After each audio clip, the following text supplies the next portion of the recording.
Now Gandalf led the way. "We must not miss the road, or we shall be done for," he said. "We need food, for one thing, and rest in reasonable safety. Also, it is very necessary to tackle the Misty Mountains by the proper path, or else you will get lost in them, and have to come back and start at the beginning again, if you ever get back at all."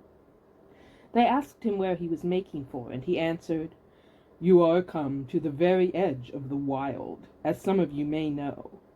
Hidden somewhere ahead of us is the fair valley of Rivendell, where Elrond lives in the last homely house. I sent a message by my friends, and we are expected."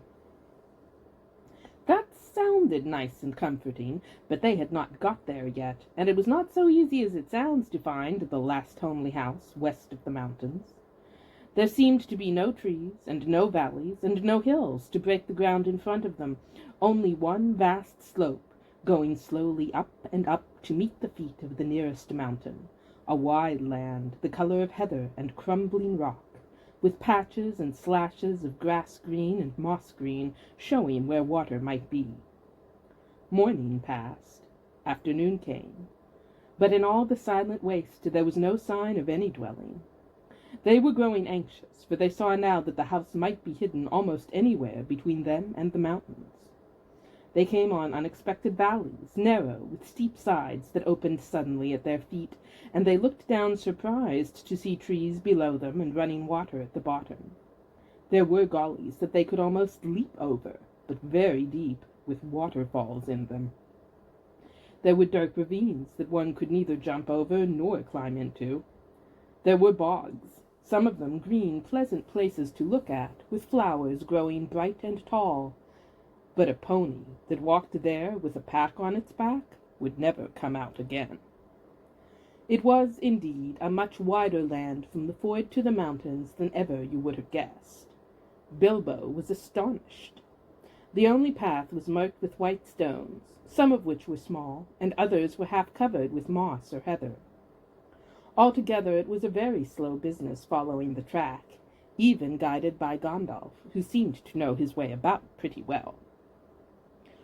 His head and beard wagged this way and that as he looked for the stones, and they followed his lead, but they seemed no nearer to the end of the search when the day began to fail. Tea-time had long gone by, and it seemed supper-time would soon do the same. There were moths fluttering about, and the light became very dim, for the moon had not risen. Bilbo's pony began to stumble over roots and stones. They came to the edge of a steep fall in the ground so suddenly that Gandalf's horse nearly slipped down the slope. "Here it is at last," he called, and the others gathered round him and looked over the edge. They saw a valley far below. They could hear the voice of hurrying water in a rocky bed at the bottom. The scent of trees was in the air, and there was a light on the valley side across the water. Bilbo never forgot the way they slithered and slipped in the dusk down the steep zigzag path into the secret valley of Rivendell. The air grew warmer as they got lower, and the smell of the pine trees made him drowsy, so that every now and again he nodded and nearly fell off or bumped his nose on the pony's neck. Their spirits rose as they went down and down. The trees changed to beech and oak, and there was a comfortable feeling in the twilight. The last green had almost faded out of the grass, when they came at length to an open glade, not far above the banks of the stream. It smells like elves," thought Bilbo, and he looked up at the stars. They were burning bright and blue.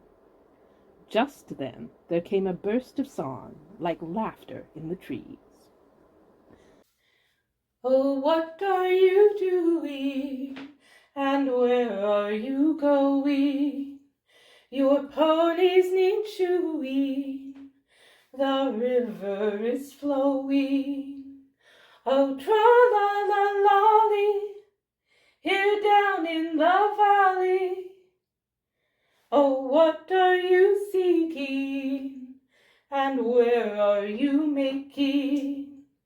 The faggots are making the bannocks are baking. Oh, truly lolly, the valley is jolly, ha ha.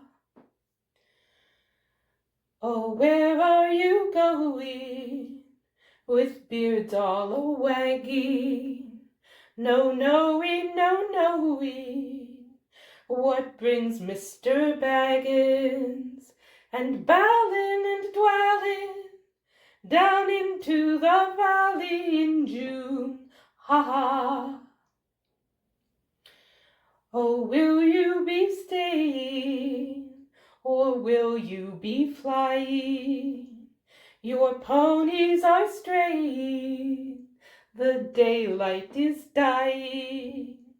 To fly would be folly, to stay would be jolly. And listen and hark till the end of the dark to our tune, ha ha. So they laughed and sang in the trees, and pretty fair nonsense, I dare say you think it. Not that they would care. They would only laugh all the more if you told them so. They were elves, of course. Soon Bilbo caught glimpses of them as the darkness deepened. He loved elves, though he seldom met them, but he was a little frightened of them too. Dwarves don't get on well with them. Even decent enough dwarves like Thorin and his friends think them foolish, which is a very foolish thing to think, or get annoyed with them. For some elves tease them and laugh at them, and most of all at their beards. "Well, well," said a voice, "just look! Bilbo the Hobbit on a pony, my dear! Isn't it delicious?" Then off they went into another song as ridiculous as the one I have written down in full. At last a tall young fellow came out from the trees and bowed to Gandalf and to Thorin. "Welcome to the valley," he said. "Thank you," said Thorin, a bit gruffly, but Gandalf was already off his horse and among the elves, talking merrily with them. "You are a little out of your way," said the elf. "That is, if you are making for the only path across the water and to the house beyond. We will set you right, but you had best get on foot until you are over the bridge. Are you going to stay a bit and sing with us, or will you go straight on? Supper is preparing over there," he said. "I can smell the wood fires for the cooking." Tired as he was, Bilbo would have liked to stay a while. Elvish singing is not a thing to miss, in June, under the stars, not if you care for such things. Also, he would have liked to have a few private words with these people that seemed to know his names and all about him, although he had never seen them before. He thought their opinion of his adventure might be interesting.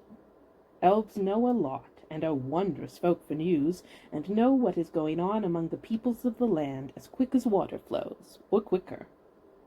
But the dwarves were all for supper as soon as possible just then, and would not stay. On they all went, leading their ponies, till they were brought to a good path, and so at last to the very brink of the river. It was flowing fast and noisily, as mountain streams do of a summer evening, when sun has been all day on the snow far up above. There was only a narrow bridge of stone without a parapet, as narrow as a pony could well walk on, and over that they had to go, slow and careful, one by one, each leading his pony by the bridle.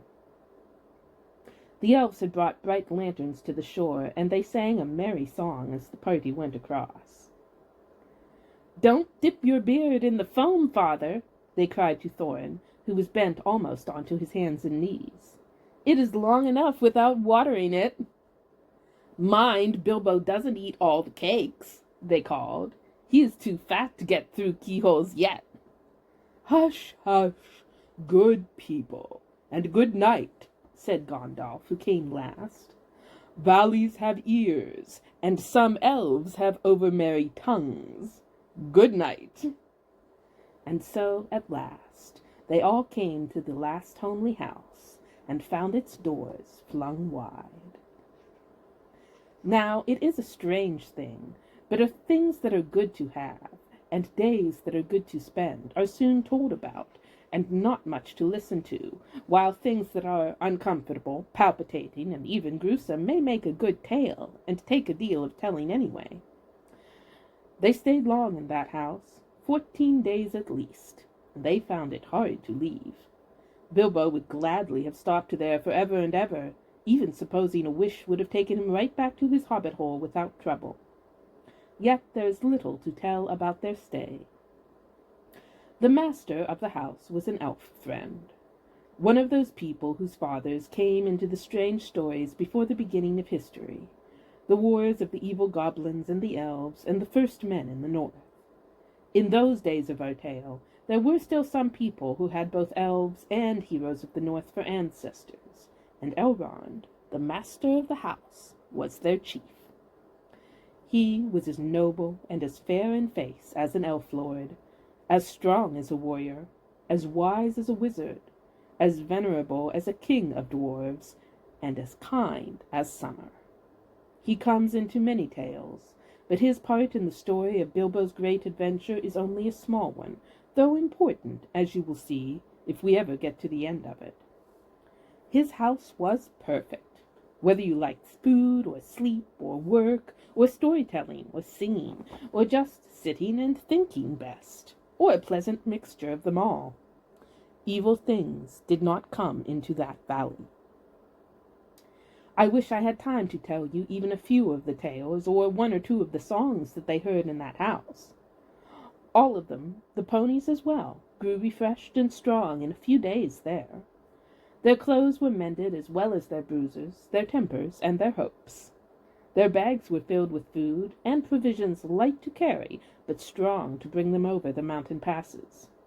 Their plans were improved with the best advice. So the time came to Midsummer Eve, and they were to go on again with the early sun on Midsummer morning. Elrond knew all about runes of every kind. That day he looked at the swords they had brought from the troll's lair, and he said, "These are not troll make. They are old swords, very old swords of the high elves of the west, my kin. They were made in Gondolin for the goblin wars. They must have come from a dragon's hoard or goblin plunder, for dragons and goblins destroyed that city many ages ago. This thorn, the rune's name Orcrist, the goblin cleaver in the ancient tongue of Gondolin. It was a famous blade. This, Gandalf, was Glamdring, foe hammer that the king of Gondolin once wore. Keep them well." "Whence did the trolls get them, I wonder?" said Thorin, looking at his sword with new interest.